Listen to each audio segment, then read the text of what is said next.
Pak Heri Priyatmoko lahir di kota Solo pada tahun 1985, bekerja sebagai staf pengajar di Prodi Sejarah Fakultas Sastra Universitas Sanata Dharma, Yogyakarta.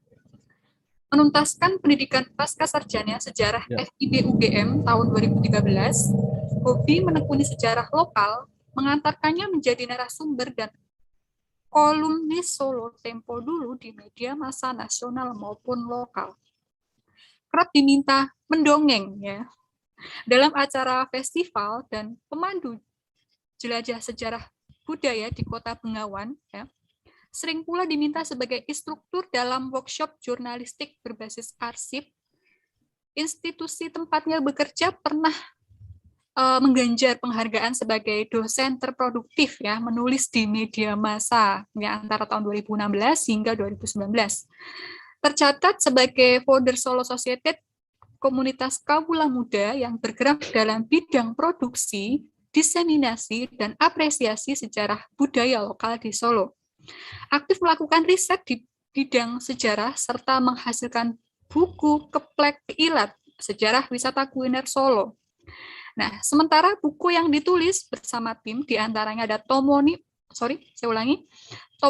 Kota Yogyakarta, kemudian ada nasionalisme hingga warisan budaya.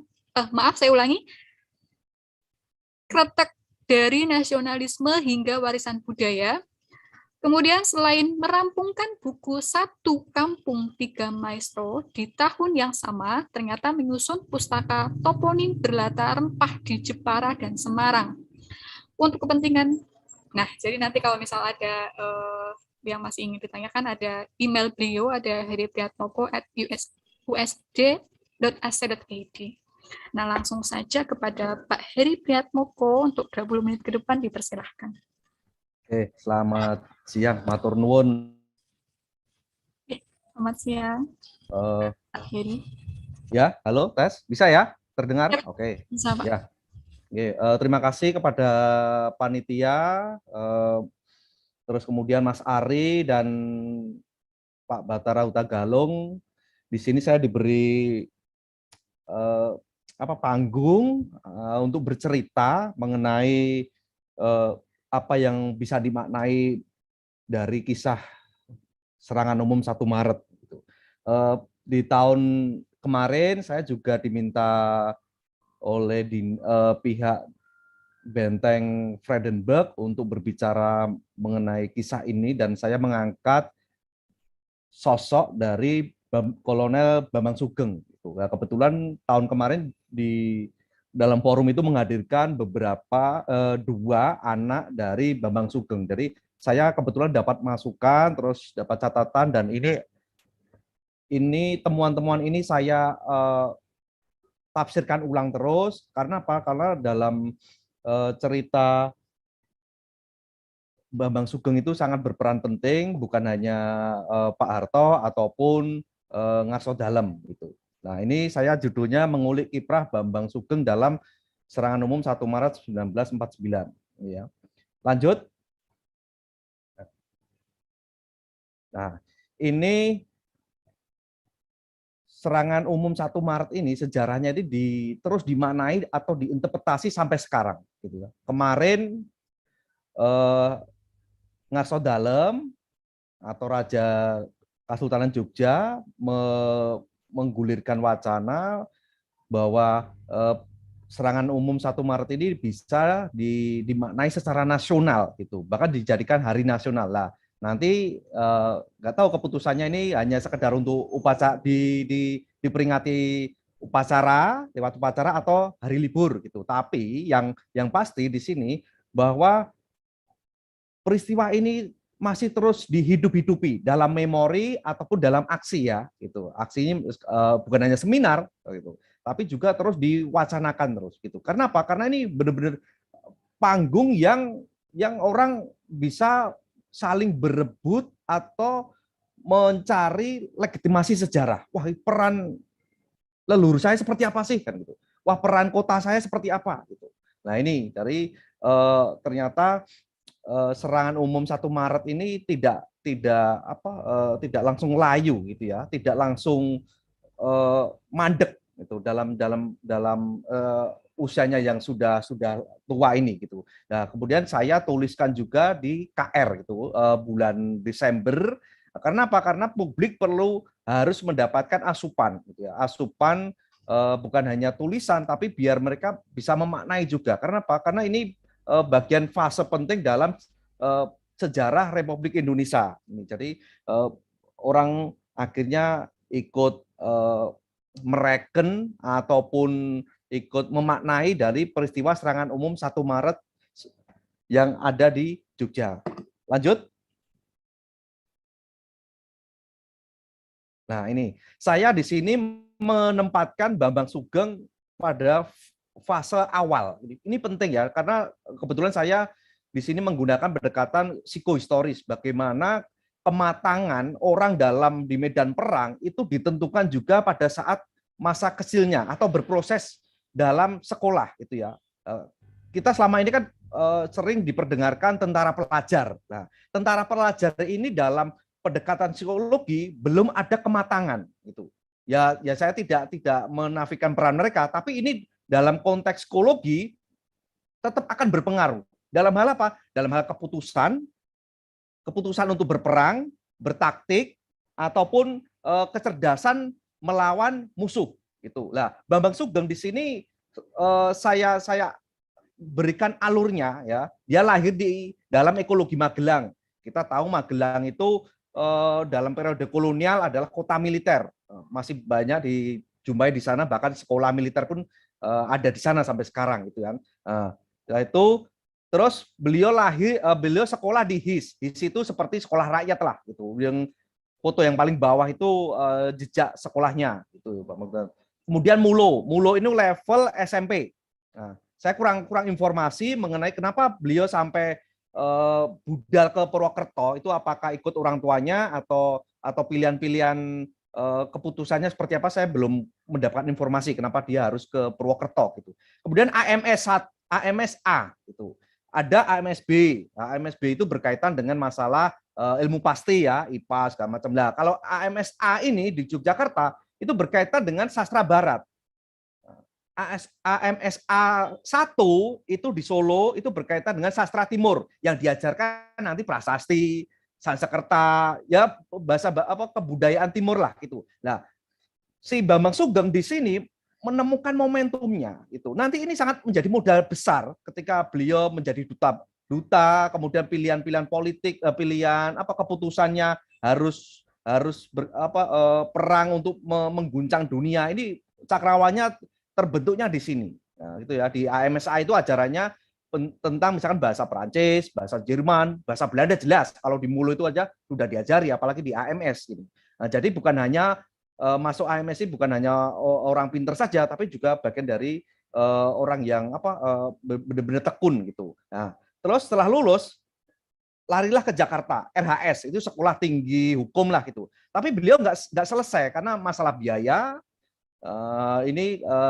Tapi dengan beliau mencecap tidak tamat, tapi ada pemahaman hukum itu ya. Kesadaran hukum di sini sudah terbentuk. Ini nanti efeknya, dampaknya adalah ketika beliau menjadi prajurit itu ada tawanan Jepang itu tidak dibunuh gitu karena ada kesadaran hukum untuk mematuhi peraturan Jenewa ya 1929 lah itu bahwa tahanan perang ini tidak bisa langsung dibunuh gitu. Nah, ini. Jadi fase ini penting untuk membentuk siapa tokoh-tokoh dalam serangan umum 1 Maret ini ya.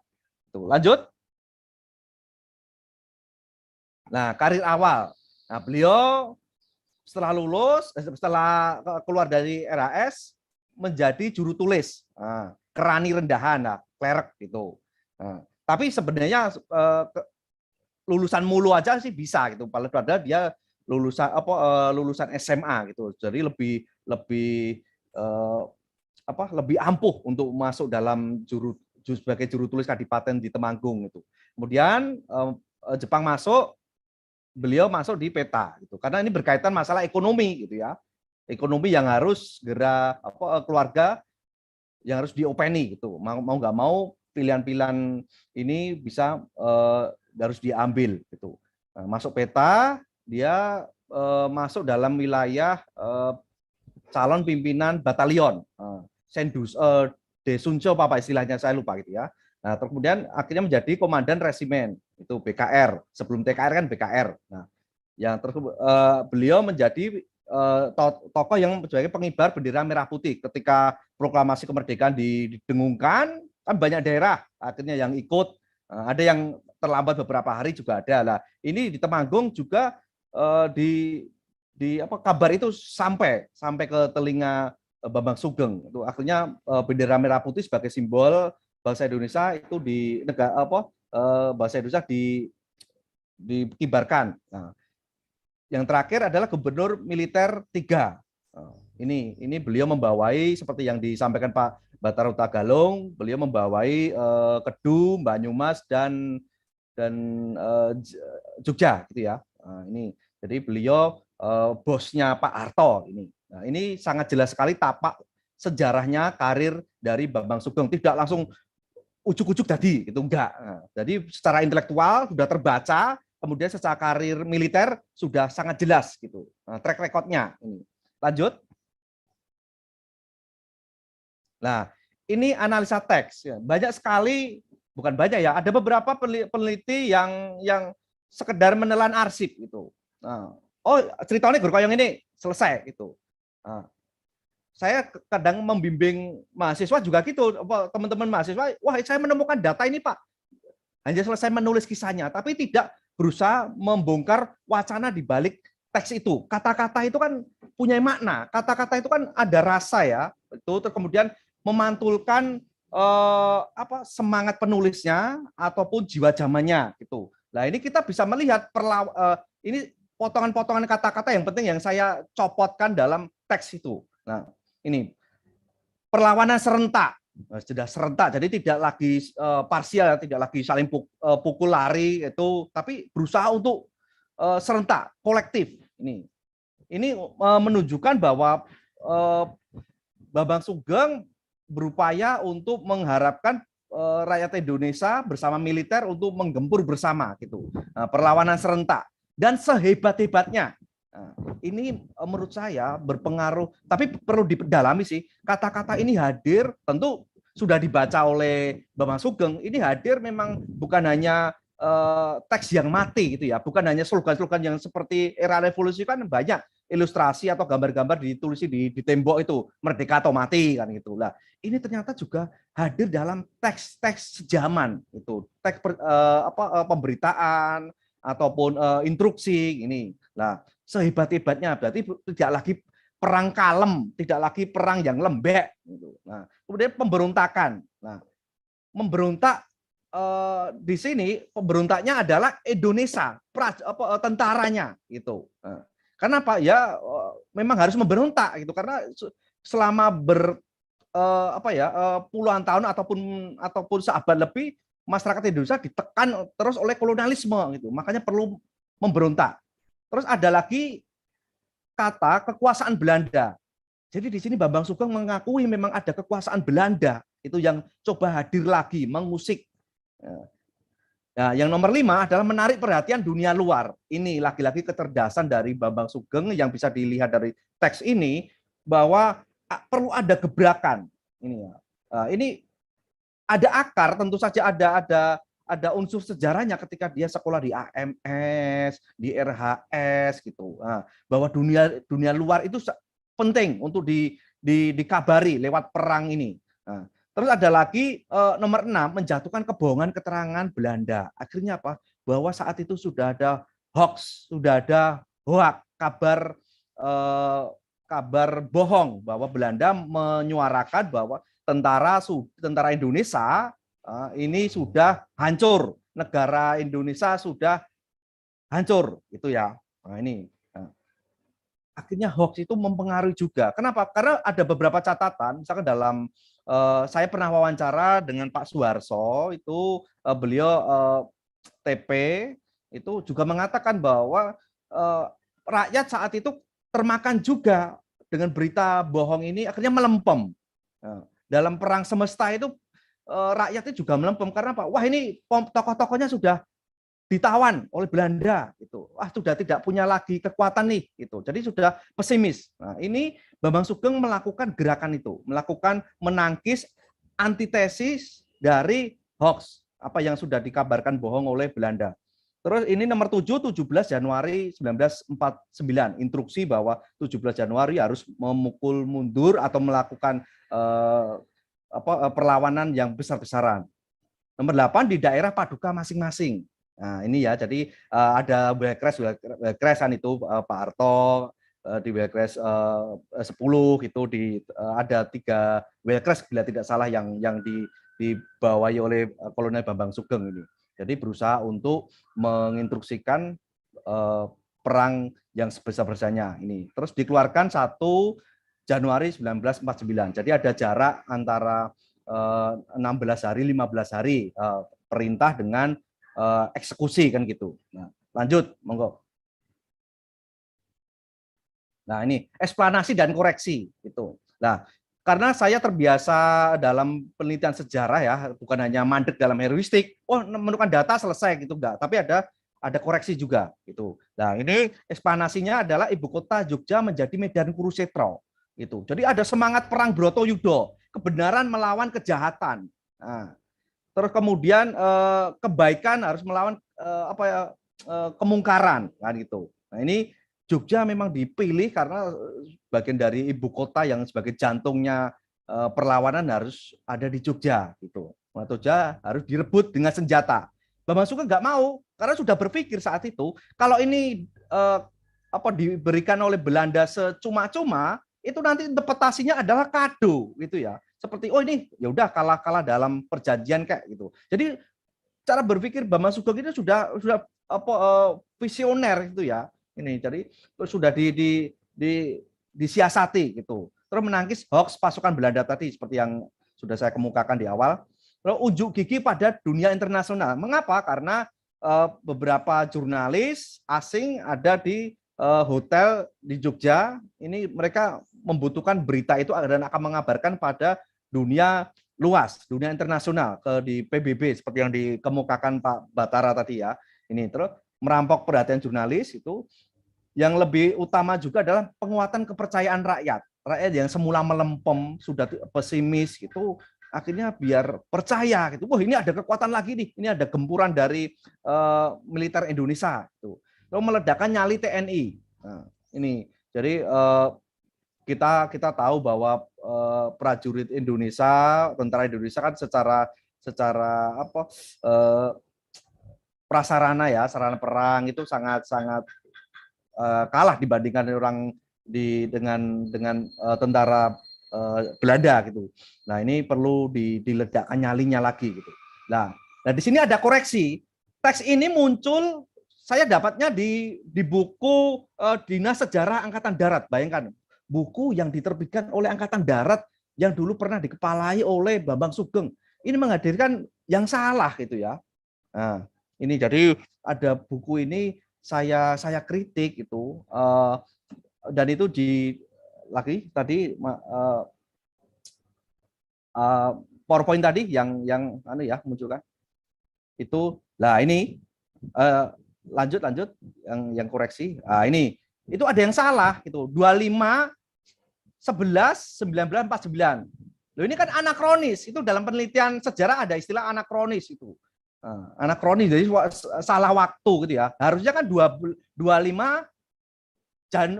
Februari itu ditulis Romawi gitu. Nah, tapi oleh penulis buku itu dikira itu 11 itu. Nah, November. Nah, ini kan sangat anakronis banget gitu. Nah, kemudian ada salah lagi nomor 9, 18, 11. Nah, lagi-lagi salah, padahal itu yang benar adalah 18 Februari Romawi. Lah, kenapa harus saya obrolkan di sini? Karena saya udah terbiasa ya dalam seminar ini atau panitia kemarin ngomong bahwa ini nanti banyak pesertanya adalah guru dan para murid gitu. Nah, dan para peneliti sejarah gitu. Nah, ini perlu dikabarkan karena biar tidak keliru ikut tergelincir gitu. Nah, padahal ini buku secara otoritatif dikeluarkan oleh Dinas Sejarah Angkatan Darat di Bandung. Kenapa kok bisa salah kan itu? Nah, ini diskusi atau webinar semacam ini penting untuk saling mengoreksi ya, gitu, biar tidak ikut terjerumus. Semoga ada yang mengabarkan ke Dinas Sejarah Angkatan Darat bahwa ada bukunya yang salah gitu, karena ini benar-benar rujukan penting dan Bambang Sugeng pernah hadir dalam institusi ini gitu. Nah, ini catatan dari saya. Lanjut.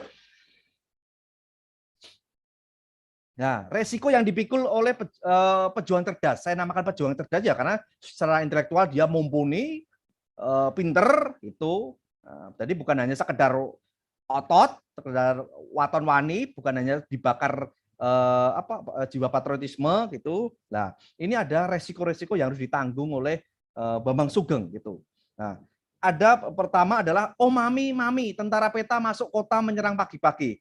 Satu kata ini bisa memberikan penjelasan, satu kalimat ini bisa memberikan interpretasi atau petunjuk atau kompas ya bahwa mami. Kenapa mami? Itu yang ngomong adalah pasukan Belanda. Kita tahu bahwa pasukan Belanda saat itu yang datangkan memang banyak yang muda-muda dan mereka ada sebagian yang memang dihapusi, dibohongi untuk datang ke Indonesia lagi gitu. Nah, mami mereka memang masih ada beberapa yang bukan beberapa ya, banyak yang masih anak mami kan gitu. Mereka nggak siap perang itu. Nah, ini tentara peta ya, mereka memang banyak dulu rakyat tentara Indonesia yang berasal dari jebolan peta kan itu termasuk Bambang Sugeng ini. Terus akhirnya ngamuk gitu. Nah, ada letnan dari Belanda ngamuk terus kemudian menginstruksikan kepada bawahnya bahwa pesawat Cocor Merah itu diminta untuk memburu Bambang Sugeng sampai di Pegunungan Sumbing. Nah, Bambang Sugeng memang ada saat itu, tapi berhasil delik, berhasil sembunyi itu. Nah, jadi ini amukan itu perang itu tidak selesai dalam pengertian di lokasi itu, tapi juga menimpa keluarganya. Bayangkan ya, ayah dari Bambang Sugeng itu diminta telanjang dada, bercelana kolor, duduk bersama ibunya, Ibu Bambang Sugeng itu dengan tangan yang terikat. Ini kesaksian dari anak Bambang Sugeng. Saban orang lewat itu diminta untuk meludahi. Betapa sedihnya, betapa marahnya, gitu, dongkol itu. Keluarga dari pejuang ikut terkena dampaknya. Nah, ini penting untuk diteliti bahwa bagaimana sih dampak yang menimpa dari keluarga para pejuang. Ini menjadi tema baru dalam penelitian sejarah ini. Jadi bukan hanya menyoroti aktornya, bukan hanya menyoroti Soeharto, bukan hanya menyoroti Bambang Sugeng, tapi keluarga ini seperti apa menanggung resiko perang itu. Terus ada lagi rakyat dibunuh dan dibuang di Kaliprogo. Ini yang foto yang bawah itu ada sekitar ratusan lah, banyak sekali. Jadi Belanda memang ngamuk saat itu, rakyat yang tidak tahu apa istilah Jawanya kentang kimpule itu langsung dibantai. Itu akhirnya Kaliprogo menjadi kuburan mengapung. Ini mereka meninggal ya cuma kubur itu aja gitu. Nah, ini betapa risiko yang dipikul oleh Bambang Sugeng. Artinya Bambang Sugeng sangat ingat sekali. Nanti di slide terakhir akan terlihat gitu. Lanjut. Nah, usai perang itu ya, teman-teman bisa meneliti lah apa tokoh-tokoh yang pasca perang itu akhirnya banyak yang mendapatkan posisi gitu.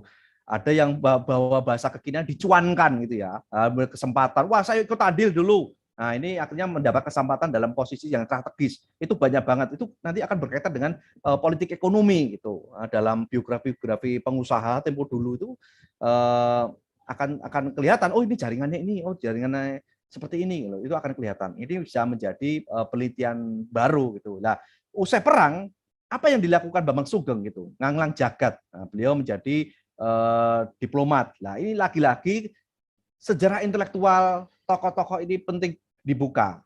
Beliau belajar di AMS, bahasa Jerman, bahasa Perancis otomatis bisa lah gitu ya. Nah, makanya selain itu cakrawalanya terbuka, pemahaman tentang dunia pun sudah tidak bisa diremehkan. Akhirnya beliau lancar menjaga duta besar di Jepang. Nah, ini yang menarik adalah berkaitan dengan menolak praktik nepotisme. Anaknya mengakui bapaknya ini sangat disiplin dan pernah ngomong, berulang kali berbicara, jangan sekali-kali menggunakan nama bapak untuk memuluskan karirmu. Apalagi saat itu pada saat Jepang itu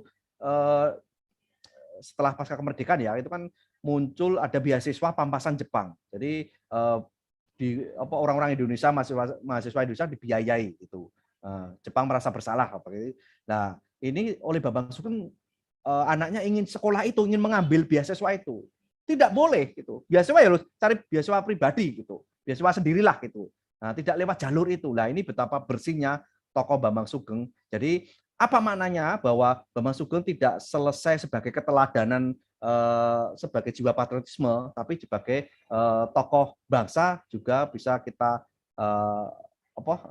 kabarkan terus menerus gitu. Sederhana, hidup berkalang tanah gitu ya. Beliau pernah ditilang polisi karena di bangju atau di lampu merah itu tiba-tiba hijau, tiba-tiba langsung merah gitu. Akhirnya dia ya memberikan SIM-nya gitu. Nah ini terus kemudian memilih tak dimakamkan di Taman Makam Pahlawan. Lebih baik dia dimakamkan di daerah yang dekat dengan korban gitu. Nah, ajur-ajur, jadi menyatu dengan kaula alit. Dia tidak tidak besar kepala, tidak sombong itu. Nah, kian harum dan mengabadi dalam sanubari namanya gitu ya. Terus mewariskan keteladanan bukan hanya pada keluarga tapi juga masyarakat. Nah, sekian matur nuwun. Waktu saya kembalikan pada Mbak Moderator. Muhammad Abirawa ya. Assalamualaikum, selamat siang Ibu Bapak. Pertanyaan ini saya tujukan kepada kedua narasumber, Bapak Batara Hutagalung dan Bapak Heri Priatmoko. Setelah proklamasi kemerdekaan, tidak lantas kolonial Belanda mengakui Indonesia sebagai negara yang berdaulat. Kolonial Belanda melakukan berbagai macam cara agar dapat menguasai bekas tanah jajahannya kembali, seperti membuat perundingan dan perjanjian, propaganda, penangkapan pimpinan RI, sampai aksi polisionil alih-alih agresi militer 1 dan 2. Bagaimana menurut Bapak perjuangan seniman lukis ya? Nah, mungkin yang di sini kan selain ada nama-nama yang tadi sudah dipaparkan, adakah peran ya oleh atau yang dilakukan oleh pihak lain ya, dalam hal ini salah satunya adalah pelukis. Nah, apa saja peran mereka dalam menghadapi serangan-serangan kolonial Belanda selama agresi militer sampai dengan pengakuan kedaulatan melalui KMB secara nasional maupun internasional? Oke, matur nuwun, saya nyambung jawaban dari Pak Batara Hutagalung tadi. Jadi ada elemen-elemen penting yang seringkali terlupakan itu. Kalau seniman ternyata juga memberikan peran besar gitu ya, karena pada saat itu ibaratnya rakyat Indonesia itu seperti api dalam sekam, tinggal pemantik aja udah meledak-ledak gitu. Jadi para seniman saat itu terutama bergerak di bidang kata-kata, mereka bermain kata-kata yang mempunyai kekuatan untuk menggerakkan emosi sekaligus antitesa dari apa yang dikabarkan oleh Belanda gitu. Misalkan bukan hanya kata-kata Indonesia saja, merdeka atau mati, Belanda pergilah ke neraka, itu umum itu ya. Tapi di sini ternyata ada ungkapan lokal yang ikut dihadirkan untuk membakar semangat rakyat Indonesia dan kesatuan tentara gitu. Misalkan Jerbasuki Mawabeyo itu juga dituliskan dan juga disulam dalam kain itu. Periode revolusi kata Jerbasuki Mawabeyo, ungkapan itu hadir gitu. Apa sih maknanya Jerbasuki? Yaitu kalau Basuki itu kan berkembang, selamat itu ya artinya. Lah kalau Beyo biaya ya biaya, bahwa kalau ingin aja butuh pengorbanan, kalau ingin selamat atau berkembang itu butuh pengorbanan gitu. Jadi ungkapan lokal ini juga hadir, bukan hanya kata-kata bahasa Indonesia aja gitu. Nah, ini seringkali ditemukan dalam wilayah pedesaan gitu. Kalau Jogja kan kotanya lah, itu kan dikepung desa-desa ya, misalnya Bantul, Kulon Progo. Ungkapan-ungkapan itu juga ikut menyemarakkan gitu ya, ikut menjadi spirit perlawanan bahwa rakyat Indonesia ikut dalam perang itu gitu. Jerbasuki Mawabeyo gitu. Terus kemudian ada elemen lain yang tidak kalah penting adalah pager desa. Kalau tadi kan ada kaitan tentang Wekres kan, itu tiap Subekres, itu tiap daerah-daerah sudah ditentukan. Nah, ini terbentuk lagi adalah pagar desa. Siapa sih yang isi? Itu adalah anak-anak muda, itu ya, semacam karang taruna lah gitu loh. Nah, anak-anak muda ini juga ikut dilatih, kemudian diajari strategi komunikasi dalam hal perang, gitu, terpraktekkan. Misalkan, ketika Belanda datang menyerbu ke daerah-daerah yang berkaitan dengan dapur umum itu, terus ke daerah pinggiran, karena apa, mengetahui para pimpinan itu juga lari ke daerah-daerah pinggiran ini, yang dihadapi, yang digunakan untuk menangkis adalah pagar desa, gitu ya. Pagar desa ini bukan untuk perang, tapi untuk mengetahui kedatangan Belanda. Contohnya ada bentuk kreativitas semacam tampah, gitu ya, tampah bunder itu terbuat dari pring itu ya. Itu ketika Belanda datang, pagar desa ini tidak teriak-teriak, musuh datang, musuh datang. Enggak, kalau teriak itu akan ketahuan. Tapi dengan cara eble itu tadi ya, itu di eble itu diturunkan, itu kan saling berkaitan. Jadi eble ditancapkan di gang sampai ke wilayah, ke dapur desa, gitu ya, ke dapur umum itu. Itu diturunkan untuk mengetahui, untuk mengabari kode bahwa Belanda telah datang itu. Itu menurut saya sebuah kreativitas yang penting, atau benar-benar genuine lah gitu, yang diterapkan oleh masyarakat desa gitu. Nah, dengan kreativitas yang sederhana tapi sangat canggih saat itu. Nah, ini jadi ternyata bukan hanya seniman, bukannya tentara, tapi orang-orang desa juga ikut berpartisipasi dalam perang semesta itu ya. Menurut saya itu, jadi pada saat itu memang rakyat Indonesia membutuhkan kata-kata yang bukan kata-kata kunci, tapi kata-kata yang memberikan apa ya, yang sugestif lah gitu, yang memberikan berbeda sihir gitu. Itu Mbak Mufti. Oke, ya. Oke, yang terakhir nih Pak Heri ya. Ada dari tentang Bambang Sugeng ya. G. Nah, oke. Assalamualaikum warahmatullahi wabarakatuh. Izin bertanya untuk Bapak Heri, apakah Bapak Kolonel Bambang Sugeng sudah ditetapkan sebagai pahlawan nasional? Kalau sudah, kenapa namanya jarang terangkat di dalam mungkin buku-buku sejarah? Nah, kemudian apakah yang menjadikan tanggal 1 Maret baru-baru ini akan diangkat sebagai hari besar? Oke, ya. Yang perlu diketahui, Bambang Sugeng itu belum ditetapkan sebagai pahlawan nasional itu. Padahal keluarganya ada keluarga besarnya masih hidup dan apa ya, artinya itu sebagai pendukung ya, pendukung sumber primernya dan inisiatornya kan, itu kan harus dari keluarga juga. Lah ini ternyata juga belum itu. Padahal itu bukan hanya kebanggaan masyarakat Temanggung gitu, tapi sebagai masyarakat Indonesia perlu untuk mengusulkan itu ya, mendukung Bambang Sugeng sebagai pahlawan nasional. Kita selain track recordnya bersih tadi, tapi juga dari jalur perkawinan antara militer dan intelektual itu. Ini sangat ideal banget gitu. Sumber-sumber juga banyak. Itu beberapa buku sudah hadir seperti yang ditunjukkan Pak Batara tadi tentang Bambang Sugeng juga ada gitu. Terus ini bagian apa, keprihatinan juga kok ini belum dihadirkan, diberi panggung gitu. Kenapa? Ya itu mau nggak mau kita harus melihat, mengcross-check zaman Orde Baru gitu ya. Jadi pertarungan wacana antara Pak Harto ini dengan film Janur Kuningnya itu seakan-akan memang tidak memberikan tempat atau memojokkan atau menyembunyikan lah bahasanya Pak itu keaktoran dari Bambang Sugeng itu. Nah, ini dengan adanya kebebasan untuk penelitian sejarah, melakukan interpretasi ulang, ini Bambang Sugeng perlu diberikan panggung untuk apa, dikisahkan yang jernih gitu ya. Itu tanpa harus ada kepentingan yang melumurinya gitu. Terus kemudian kenapa 1 Maret ini dijadikan hari nasional? Itu kemarin kan rame-rame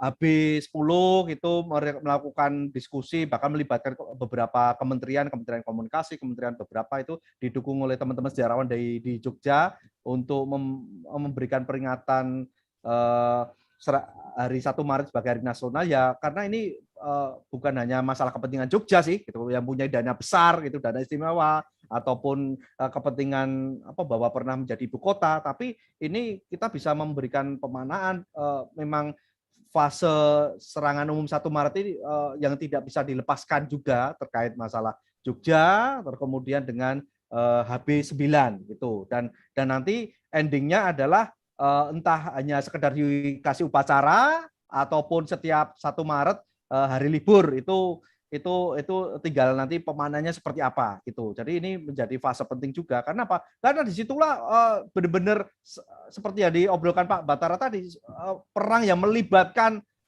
bukan hanya rakyat tapi pelacur aja juga ikut berkontribusi dalam hal yang dia mampu gitu, penyair gitu, sastrawan ini. Jadi itu memang momentum bersama pada saat itu. Gitu Mbak Mufi. Matur nuwun.